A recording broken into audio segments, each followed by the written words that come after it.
Grazie a tutti, grazie di essere intervenuti oggi. Abbiamo voluto organizzare questo evento invitando naturalmente il nostro vice segretario federale Lorenzo Fontana e il presidente della Liga Veneta, nonché sindaco di Padova Massimo Bitonci. Con noi Luca Coletto e Lise Reberti e il senatore Paolo Tosato. Si parla di sicurezza. Sapete bene che oggi la sicurezza è un tema molto sentito nella popolazione, perché anche se i dati comunque dicono qualcosa di vero e di diverso, ma secondo me non è assolutamente vero che i reati appunto sono in calo. Il fatto è che tantissima gente si vede essere colpita dai episodi di microcriminalità, che sono poi quelli più fastidiosi, gente che ti entra in casa, gente che malmena, che fa violenza sulla famiglia, e poi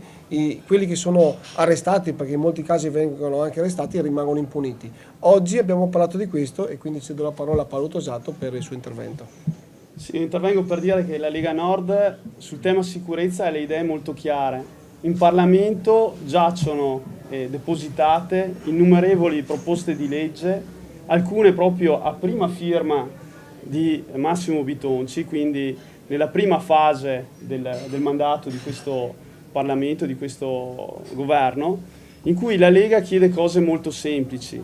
Ha chiesto un inasprimento delle pene per coloro che commettono reati contro il patrimonio e contro le persone, perché è evidente che fin quando le pene saranno irrisorie e di fatto le persone anche che vengono arrestate hanno quasi la certezza dell'impunità, questi reati nelle abitazioni, nei luoghi di lavoro non potranno mai diminuire. Abbiamo presentato, come tutti voi sapete, la proposta di legge per cambiare le norme che riguardano la legittima difesa. È in discussione alla Camera, era in discussione alla Camera, sembrava che si potesse arrivare a un risultato che tutelasse di più il cittadino vittima della criminalità. E invece, come tutti avete visto, la volontà del governo, del Partito Democratico, è quello di stravolgere l'impianto della legge. La Lega Nord ritiene necessario stanziare più risorse per le forze dell'ordine, anche nella legge di stabilità, nell'ultima legge di stabilità abbiamo tentato di farlo, perché se da una parte siamo consapevoli che bisogna ridurre la spesa pubblica, per un altro verso siamo pienamente consapevoli che quella della sicurezza è un'emergenza crescente e devono essere stanziate le risorse sufficienti e necessarie per arginarla. Io vi dico solo una cosa: in questo ultimo mese noi abbiamo parlato al Senato delle unioni civili e abbiamo in questa settimana approvato due fondamentali leggi, una che riguarda l'istituzione della giornata dei migranti morti per mare, e non credo che con questa giornata salveremo delle vite umane, ed è stata istituita la giornata per celebrare le vittime innocenti della mafia. Per carità, tutti i temi hanno pari dignità in Parlamento, però vedo che dei temi reali, quelli che incidono veramente sulla vita delle persone, non si parla. Non si parla della riforma delle pensioni, non si parla dell'assistenza economica alle famiglie e non si parla tantomeno di sicurezza. I sindaci, noi ne abbiamo di validi come Massimo Bitonci, possono fare cose straordinarie, ma se non ci sono norme che facilitino il loro compito è ovvio che la sicurezza non possiamo garantirla ai nostri cittadini e alle nostre comunità. No, è sicuramente un onore avere qui Massimo Bitonci, che comunque rappresenta un modello che noi vorremmo imitare l'anno prossimo, nel senso che noi ovviamente puntiamo molto sul fatto di poter riconquistare Verona, di poter avere comunque un'amministrazione leghista, di poter fare in modo che la Lega torni ad avere il peso che aveva in questa città,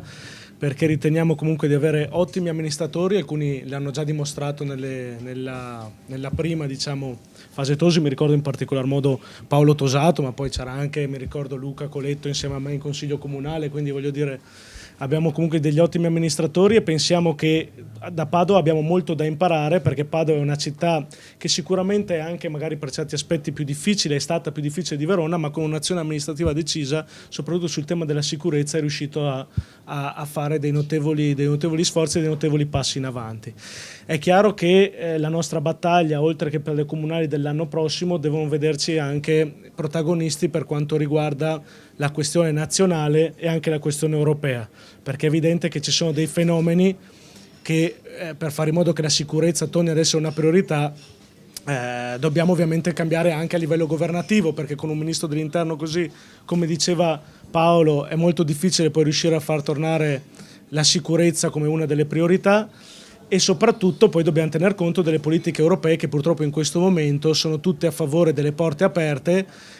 come vedete però ci sono anche dei paesi, dei popoli che si stanno ribellando, insomma tentando di porre dei limiti alle frontiere, ma è evidente che la politica dell'Unione Europea così come quella dello Stato italiano sono comunque a favore di un'apertura indiscriminata nei confronti dell'immigrazione, e questo ovviamente poi comporta sul territorio tutti quei fenomeni che vediamo, in parte anche di criminalità, in parte abbiamo visto anche in Germania quello che è accaduto per esempio con i fatti di Colonia, e infatti poi abbiamo visto che anche alle ultime elezioni come sono andate le cose, insomma, quindi c'è stata una ribellione anche da parte del popolo tedesco proprio sulla tematica dell'immigrazione e della sicurezza.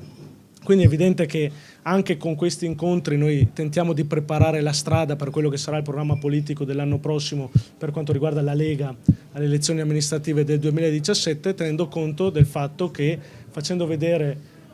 esempi come quello di Massimo, sono sicuro che i nostri amministratori potranno ricavarne molto e potremo avere quella spinta decisiva per poter vincere le prossime elezioni. Grazie. Bene, intanto grazie per l'invito qui a Verona. Io penso che il ruolo degli amministratori sia un ruolo importante anche nel campo della sicurezza pubblica, e io non voglio abdicare questo ruolo. Il tentativo è stato fatto più volte, perché lo ricordavo anche prima nelle interviste che ho fatto. Cioè, in realtà nel 2008 c'è stata una svolta molto importante per i sindaci, chi ha fatto il sindaco prima e chi ha fatto il sindaco dopo. Cioè, i sindaci prima del 2008 emettevano delle ordinanze contingibili urgenti e praticamente in materia igienico-sanitario di urgenza, mentre con il 2008, con poi il decreto Maroni, si è inserito un concetto importante, e questo è venuto un po' da tutti i sindaci, anche se ovviamente caposaldo sono stati i sindaci della Lega, quello del ruolo del sindaco nel campo della sicurezza pubblica. Cioè nel 2008 con il decreto Maroni c'è stata la possibilità di non emettere più ordinanze di questo tipo, ma ordinanze che erano durature nel tempo e che erano ordinanze sul degrado cittadino e sui temi legati appunto a quello che interessa molto ai cittadini, soprattutto negli ultimi anni, che è il tema della sicurezza pubblica. Quindi io non voglio abdicare questo mio ruolo. In realtà poi negli anni successivi c'è stata una parziale delegittimazione di questo ruolo da parte di una parte della magistratura, diciamo, ma anche da una sentenza della Consulta che ha depotenziato purtroppo il decreto Maroni. E devo dire che tra le cose che ho sentito, e qui è la sfida che io oggi voglio lanciare insieme ai colleghi a questo governo, questa sfida poi ne lancio una anche cittadina, la sfida al governo e soprattutto al Alfano, che ha parlato del ruolo dei sindaci nel campo della sicurezza pubblica, è proprio quella di modificare la norma e di dare effettivamente ai sindaci il potere di riemettere ordinanze nel campo della sicurezza e che non ogni volta vengano impugnate al TAR. Io ho avuto, diciamo, anche fortuna con alcune ordinanze, nel senso che alcune sono ancora valide, però abbiamo sempre questa spada di Damocle che quando emettiamo un'ordinanza nel campo della sicurezza pubblica può essere impugnata da chi che sia. Quindi la sfida è Alfano, quando parla dei poteri dei sindaci, di dare effettivamente poteri ai sindaci e magari depotenziare il potere dei prefetti, perché quello che sta succedendo a Padova è una cosa incredibile, ma un po' in tutte le realtà venete e anche italiane, ma soprattutto al nord, dove è stata realizzata una tendopoli in centro storico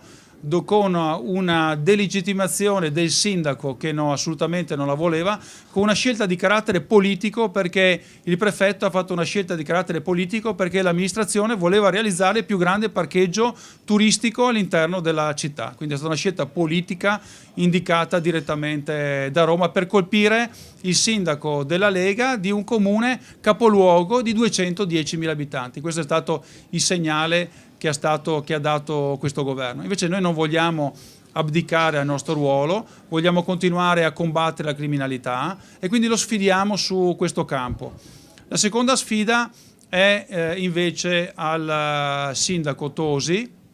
il sindaco, come si chiama lui, del Fare, ex sindaco leghista. La sfida è questa, cioè abbiamo visto che ha avuto una certa risonanza nazionale, che il sindaco ha emesso un provvedimento, un'ordinanza di 1 mese contro l'accattonaggio.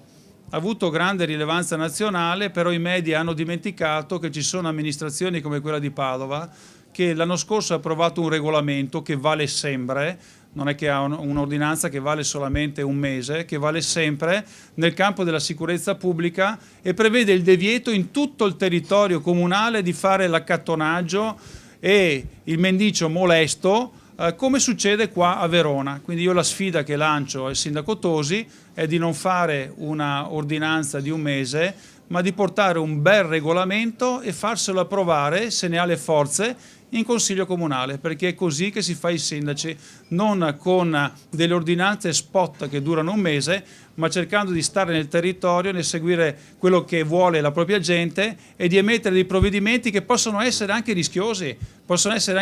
ma che si fanno per la gente. Grazie.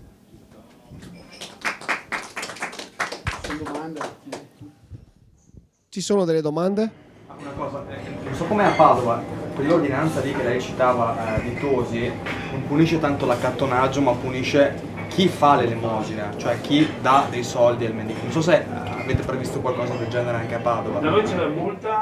la multa col sequestro, il sequestro dei soldi che vengono dati, quindi la nostra è ancora superiore a questa, nel senso che c'è il sequestro perfino dei soldi che vengono dati in elemosina. Però viene punito il mendicante, non quello Viene che punito ovviamente il mendicante e viene sequestrati i soldi che vengono dati. Questa ordinanza qua invece punisce quello che dà l'elemosina. Sì, ma un'ordinanza di 1 mese, cioè nel senso, siccome il provvedimento, come abbiamo fatto noi, può essere inserito all'interno di un regolamento e quindi che ovviamente può essere poi contestato al TAR, che il sindaco faccia un provvedimento allora che abbia durata non solamente mensile, ma probabilmente, siccome non ci sono i numeri per approvare provvedimenti di questo tipo in Consiglio Comunale, sicuramente il sindaco Tosi non lo farà. Su questo tema, con il nostro rappresentante in Consiglio Comunale, che è Rita Zanotto, siamo curiosi di vedere l'efficacia di questa ordinanza. Infatti al termine della sua scadenza naturale, che mi pare sia a metà si conteranno le sanzioni. Presenteremo una interrogazione per verificare il numero delle sanzioni combinate e quindi per misurarne l'effettiva efficacia, perché poi alla fine, ricordiamoci una cosa, le ordinanze sono atti fondamentali, ma vanno misurate nella loro efficacia, nella loro capacità di ottenere risultati. E questa è la sfida che secondo noi bisogna vincere. Io ho molti dubbi, tutti noi ne abbiamo molti, sul fatto che tra 1 mese, anzi tra ormai una ventina di giorni, ci sarà un risultato concreto rispetto a questa ordinanza. Anche perché tra l'altro io non vorrei rincarare la dose, ma siccome non mi sento un cittadino di serie B perché abito in Borgo Milano e non in centro storico, visto che questa ordinanza vale solo per il centro storico, ci sono molti cittadini di quartieri periferici della città che già soffrono altri problemi, si vedono arrivare un'ordinanza del genere che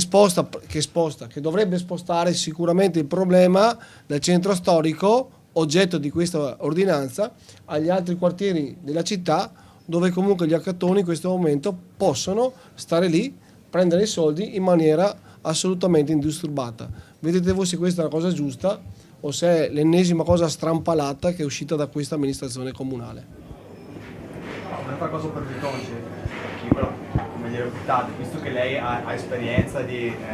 essere sindaco in città diverse, volevo sapere se ha qualche consiglio da dare a Tosi in questa sua nuova avventura che ha detto di voler fare il sindaco di Roma. Guardi, non mi piace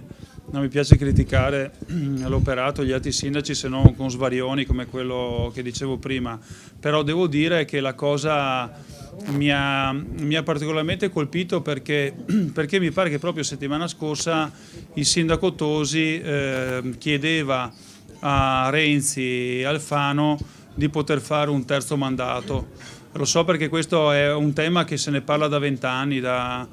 quando c'è l'elezione diretta del sindaco, che si chiede ai sindaci di fare un terzo mandato, cosa che è possibile solamente per i comuni più piccoli. Ora questo grande amore per la città si è subito sciolto in un bicchiere d'acqua quando insomma è diventato un amore romano, ecco, per la città di Roma, quindi un po' una dicotomia, un po' un Giano bifronte, insomma, che ama così tanto i veronesi per chiedere un terzo mandato, visto che scadrà il prossimo anno o forse anche prima, insomma, da voce di corridoio, e così è innamorato della città di volersi candidare anche a Roma. Posto? Ci sono altre domande? No. Grazie a tutti. Grazie a tutti.